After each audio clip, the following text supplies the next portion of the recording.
Welcome to another episode of Made in Sullivan County, where we visit places that you ask yourself, I wonder what they make in that building. In today's segment, we are building relationships and relaxation. Here's Bruce in Pollicote with Tailwaters Lodge.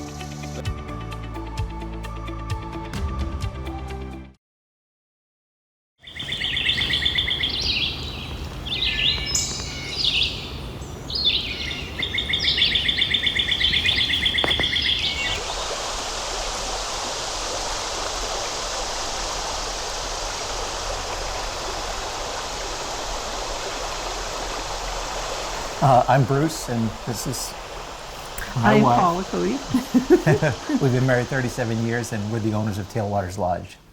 So this lodge is located on TVA Road, which is surrounded by TVA property on three sides. We're on a little dead end, so it's very private, and we're on 14 acres of land. We have 540 feet of river frontage right on the South Holston River. And the really cool thing about this property is the river wraps right around our property. So you can go to the right and get to the river, you can go straight and go to the river, you can go to the left and get to the river. So the river is all around us, and the river is just a beautiful, beautiful resource in this area. Terrific for fishing. Yeah, and we just have lodges that actually just left, and we basically say it's a little piece of heaven because we have the view of the mountains, we have the South Holston Lake nearby, and it's just, we are in a prime, just outdoor spot. It's beautiful. Prime location. It's nice because people can, if they want to fish, they can fish. If they just want to go for a walk, a nice leisurely walk along the river, the TVA maintains these beautiful trails in this area. Osceola Island is just a couple hundred yards away. So you can walk along the river, go to Osceola Island, walk around Osceola Island. It's just wonderful. And we do that often. You know, we will walk the trails in the evening, and it's just a nice experience. So there's more to do here than just fishing, but fishing is primarily what we do. And we're only 8 miles away from downtown Bristol, so we have the Bristol-Tennessee state line. So there's great restaurants downtown. There's just the Country Museum is there, the Music Museum. We have the caves over here. There's just a lot of things in this area. And the Bristol Motor Speedway, of course, is just 12 minutes away, a very easy drive, and we get a lot of Bristol Motor Speedway lodgers that stay with us, and they book well in advance. Mm-hmm. So just let me tell you for a minute about how we found this place, because it's really very amazing in our opinion. I had been serving in a church in men's ministry, trying to have an outdoor component to our men's ministry, having hiked the Appalachian Trail. That was something that was in me, just to provide that outdoor experience for men. And so we had been looking, and it turned, long and short of it is, it wasn't going to work out within the church. So Paul and I said, you know, we've often thought about having a bed and breakfast and, you know, doing this. Let's just do this on our own. And so we decided we're going to start looking on our own. And some friends had told us about coming up here to the Watauga River and to the South Holston River. And we had come up here and enjoyed it. Oh, this is wonderful. This is wonderful. And then we started looking for properties, and we found one, you know, kind of that was too hot, one that was too cold kind of thing. And then we were getting a little disappointed, and I was like, oh, you know, it just doesn't seem to be something that we can find. And one early morning before I went to a men's group meeting, I was Googling and looking for properties, and this property popped up. And I looked and I go, well, I've never seen this property before. And you know, so I'm looking at it, and now Paul and I had just been up here 4 days earlier, Veterans Day weekend, enjoying this whole area, having never been here before, and saying, oh, I feel like this is wonderful. We were sitting on the picnic table enjoying it. We had fished in the river. So I never saw this property before. And so I Google Earth it. You know, Google Earth, it goes, pulls it right in. And it pulls it in, and I go, that's right where we were.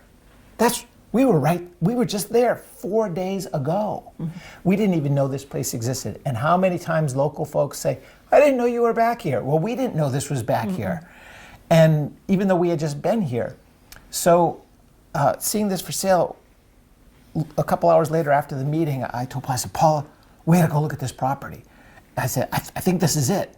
And so we jumped in our car from Pawleys Island, 6.5 hour drive, and we drove up here immediately, called our realtor, and said, I think we found the place. And he drove in from Western Tennessee. He drove in from Nashville. South Carolina. Yeah, right. And so we get here and we start we start driving around and looking at the place, and we say, yep, this is it, this is it. Now, you have to understand, we are not people of tremendous means. I've spent most of my life as a pastor, and so we didn't have the means to be able to secure this place. But we said, we're just going to do it, and if God intends us for us to have this, then we'll have it. And so we put a deposit down and made an offer and put a deposit down, and she accepted the offer. The owner accepted the offer.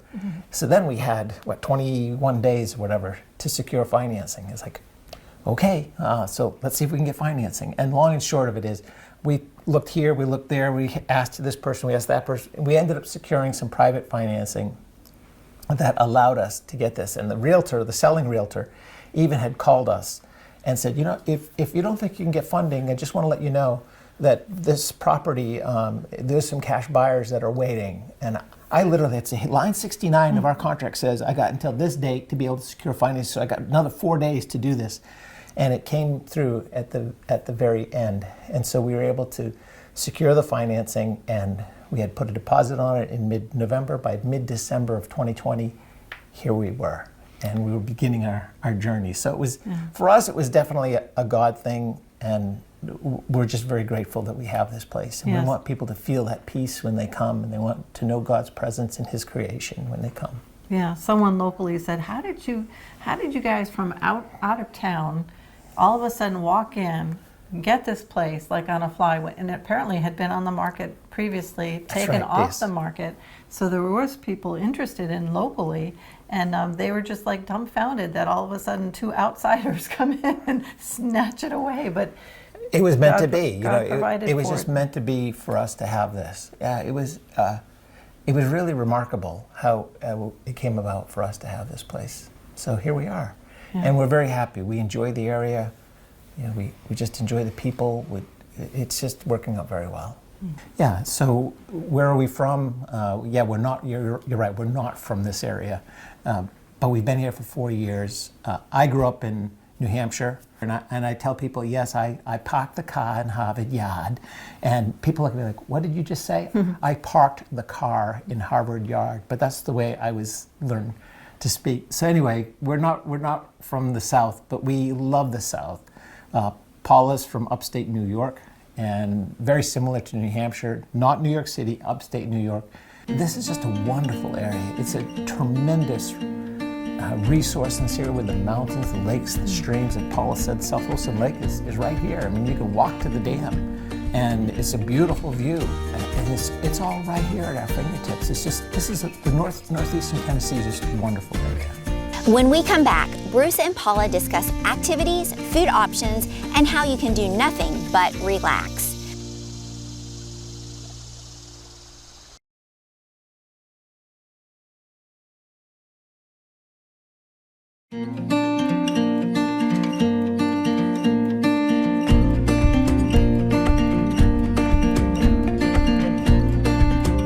So we have 5 cabins on this campus, and we manage 4 other properties downriver. But the ones on this campus, we sleep 21, really 12, in our largest cabin. It's called the Hatch. Right next door to that is the Midge, and that's it's a good 100 yards away, so there's plenty of privacy. Sleeps 3, and then next to that, another 80 or 100 yards away, is our old log cabin. It's 200 years old, sleeps 9, very charming. People love it. And then we've been developing up on the hill. The hill overlooks the river and has a beautiful view of the mountains. So from the deck of those 2 cabins, you can see the river, you can see the mountains. And then we've built our own place further up on our property, so that we're here if our lodgers need our help at all. Do we offer food? Do we offer other things other than just the lodging? And we do. So from a food standpoint, options. So people have the freedom to choose. They can come and just do their own thing, go to Food City, the local supermarket, and get whatever food they want. We have gas grills and we have fire pits, and they could just do their own thing. All the kitchens are well appointed, so it's a home away from home. So you could actually, just bring your own, especially dietary needs. If people have a certain diet, they can buy the food, bring their food, and then cook it here. It's one thing lodgers who have stayed with us say repeatedly, and I take no credit for this. This is all Paula. They say, your kitchens are so well appointed. You have the spices and you have this and you have that. Everything is provided. So it's nice when people come. We want this to be a hassle-free experience for them. So if they do want to do their own thing, well, they don't have to buy another container of oregano or another, this spice or that spice. It's provided for them. So that's nice. So a do-it-yourself is one option. A second option is maybe they just want to have some casseroles made, some pre-made casseroles. So we work with a caterer that will provide pre-made casseroles for us. So it's in the refrigerator when they arrive, either a breakfast casserole, dinner casserole. And lodgers can either do their own thing one night and then do a casserole the next night. So they can mix and match. They don't have to choose one or the other. So they have options. And then, of course, the third is we do have a private chef. Catherine Elliott is our private chef, catering by Catherine. She's out of Abingdon. And she'll come in and she's just got a great personality. She's great with our lodgers, and she'll grill steaks or do whatever the folks want and have a private chef experience. So we have options for people. So, and the other one is fill your fridge. So if someone's flying in or just they don't want to go to the store, there's the options for breakfast, fill your fridge, or for like a midnight snack pack. Or That's right. So those are all listed on our website underneath the catering tab. Right. Right. So we're trying to make this as hassle-free for folks as possible. Get away from the rat race that they're in. Come and just get away and enjoy the peace and quiet of this place. And we will take as much off their plate as they, no pun intended, off their plate as they want. So we have options for them. Yeah, and it's making and designing their own trip and their own stay. It's however they want to. Your family, will join together here.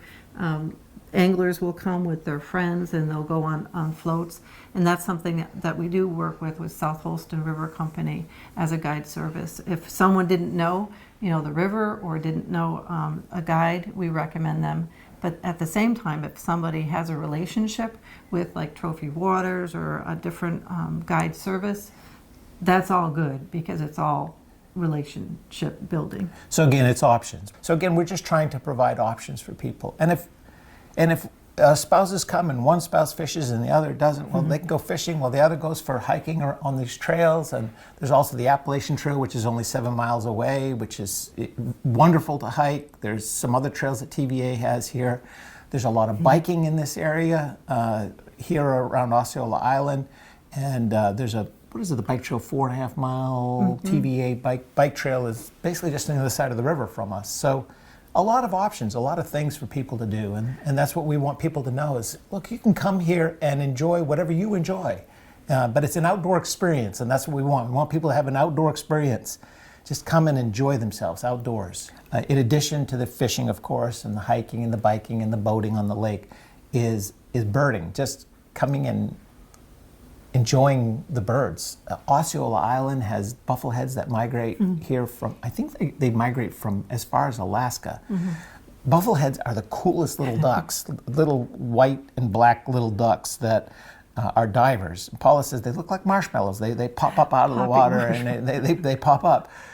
But they are really cool, and we've named all of our cabins up on the hill after birds. So we have Bufflehead Cabin, we have Osprey Cabin, and if you've not seen an osprey on this river, dive down after fishing, sploosh. When you're out there wade fishing, and it might be in the early evening when the sun is beginning to settle, and then all of a sudden you see this osprey come down and just bang into the water and come up with a fish. I get so mad at that bird for being able to catch the fish that I should have caught.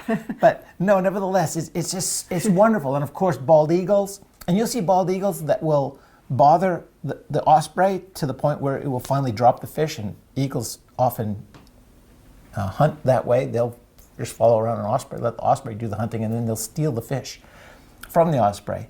So that's just really enjoyable to watch. And then, of course, the herons. The herons are probably the best fishermen out of anybody. There should be a great blue heron fishing award that we offer because they are just terrific and terrific fishermen. And it's just enjoyable to see all the birds in the area. And of course, the cardinals and the bluebirds. And I saw an orange tanager once, which you rarely see, but I look up there in the pine tree and all of a sudden there's this orange scarlet tanager. And I'm not much of a birder, though I've become more of a birder since hiking the Appalachian Trail. And so there's that in this area. And we've seen people come up and down our road with their binoculars and they're looking at birds that are around Osceola Island and looking at the birds. Well, so folks can come and stay with us and enjoy birding, just enjoy seeing all the birds.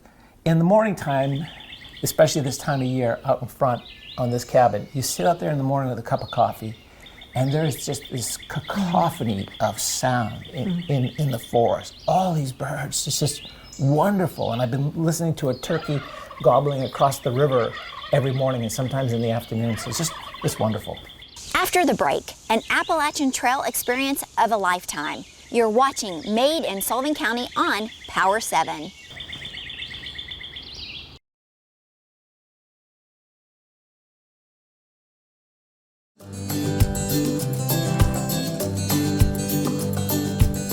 An experience of a lifetime.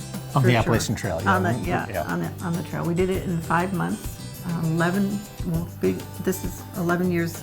11 years, yeah, 11 years ago. Oh, Yeah.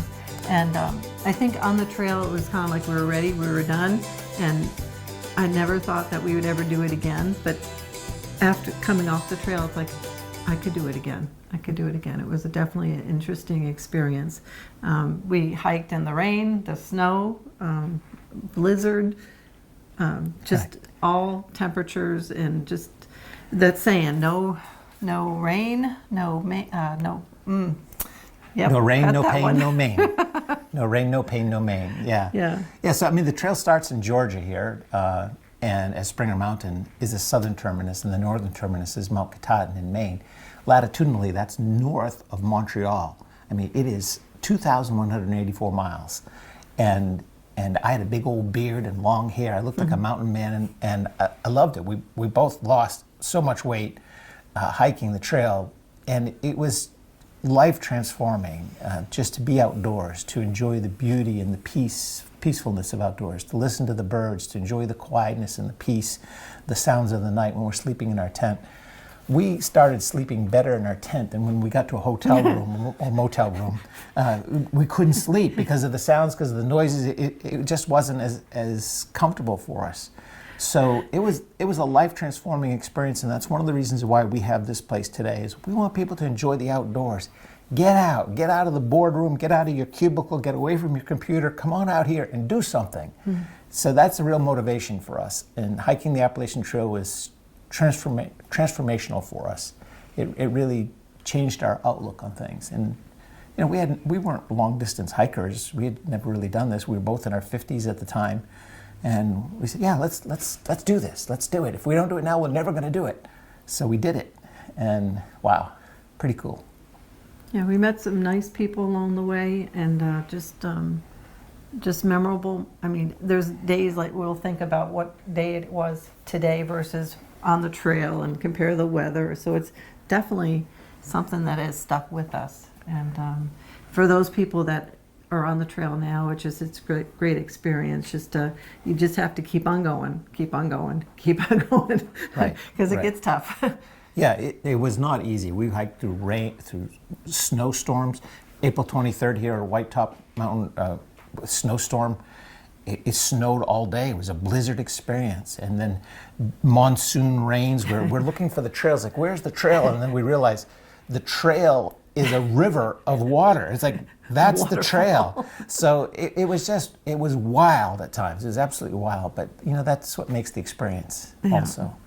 So people can come here and they can enjoy the Appalachian Trail. They can get on the Appalachian Trail. It's a relatively easy section up here, but it's enjoyable. And there's other hiking opportunities. So. And our church at the time back in Pennsylvania supported us on the trail. So it was, we raised money for an intercity youth program in Pittsburgh. So we had a purpose for hiking it. Yeah, we raised over $70,000. We couldn't have done it without them and prayer and just continuous support. Yeah. They would pick us up and let us go in for a shower. One story, well, we stopped in New York and we stopped at Bruce's brother's place, and we had gotten there and we unpacked and took showers and put our good clothes on. Our good clothes on, because you couldn't carry a whole suitcase. And Bruce's brother came home and gave us hugs, and he says, it's okay, you could have taken showers. Yeah, he says, you really stink. And we had taken showers. But it just gets embedded in you. And I just said to him, thank you, because that's deemed the highest compliment for hikers, is to be told that you smell like you smell. And so that means you've been really working. So anyway, enough said. Too much information. Cut.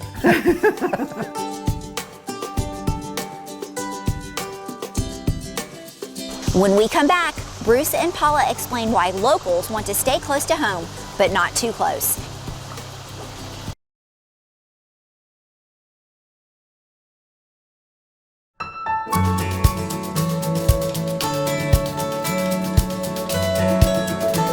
We've actually had a few from Bristol themselves. They'll come here and they'll have their family reunion. So because we have the hatch, the midge, pheasant tail, they'll rent out all 3 cabins, and then they can all basically eat inside the hatch, but then they can enjoy the area. Why would people who are local want to come here? Well, it's because it's just so available. You can just come and do your thing and not have to worry about cleaning up, not have to worry about... they can just come and have fun, and they're instantly in a very peaceful setting. They don't have to drive anywhere. They can just walk out their door and go for a walk or go fishing, and it's all just right here, walking, short walking distance, just a couple hundred yards here, a couple hundred yards there. So that's what's convenient. So if someone lives in the city of Bristol and they still got to get in their car and come out here, and if there's a group, then there has to be a troop movement of various cars to come out here. Well, just come here for a weekend and just park your car and walk out your door and just enjoy the place, just enjoy the area. And they can get away without having to be so far away that they're disconnected from their home base. So it's far enough away, and we're secluded on a private road, that they are able to get away without having to pack up their car with everything and drive several hours and be tired when they get there. And it doesn't have to be a troop movement. If they forget something, they can just drive back home and get it and come back, and we've had that happen with some of the reunions. So that's the nice thing. It's like they can get away locally, and it's an easy getaway for them. After the break, what's next for Tailwaters Lodge and some final thoughts. You're watching Made in Sullivan County on Power 7.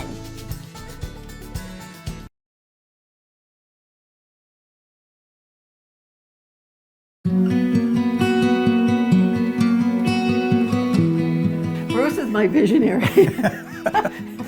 Bruce, what's next?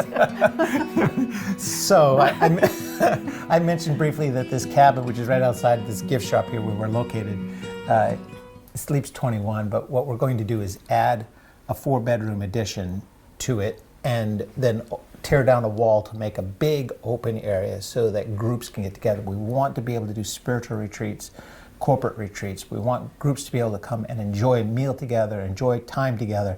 And we can do up to 16 right now in one sitting for meals, but it's a little tight, so given our campus and what we can accommodate campus-wide, which is close to 40, we can't get 40 people eating all at the same time right now. And we'd like to be able to just kind of match our capacity with a central gathering place.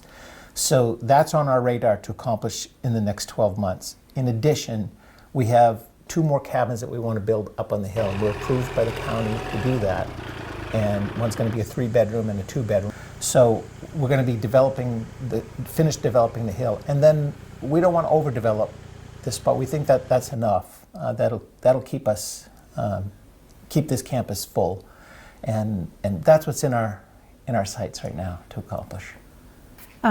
We put this store in about a year ago now, and it's basically for our lodgers.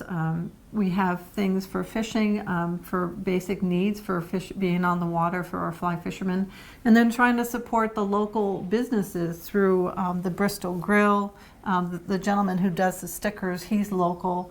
The pictures on the wall are also from a local artist. So we're trying to support people from our area.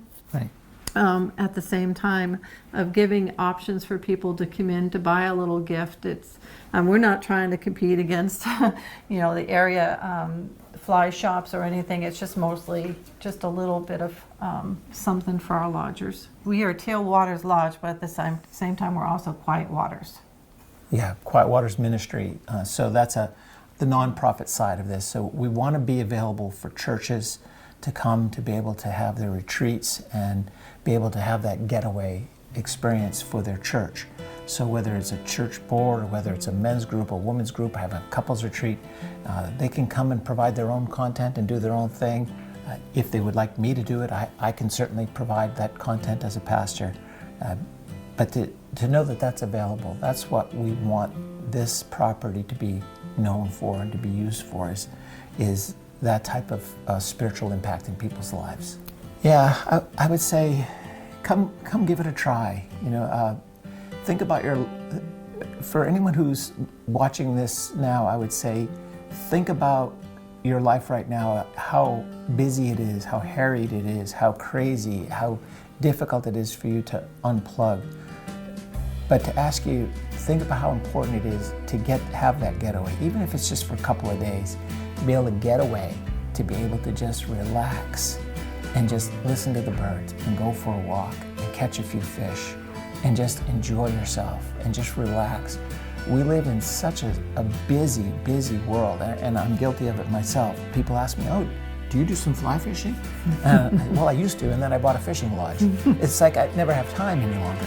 So for those people who are so busy and just haven't had that time to get away, just come and let the stress melt off, because it will melt off. You're not going to hear any sounds here other than nature sounds. Rarely do you hear a car way off in the distance, but we're in a secluded little spot in the northeast corner of Tennessee, and it's a nice little place to come and rest.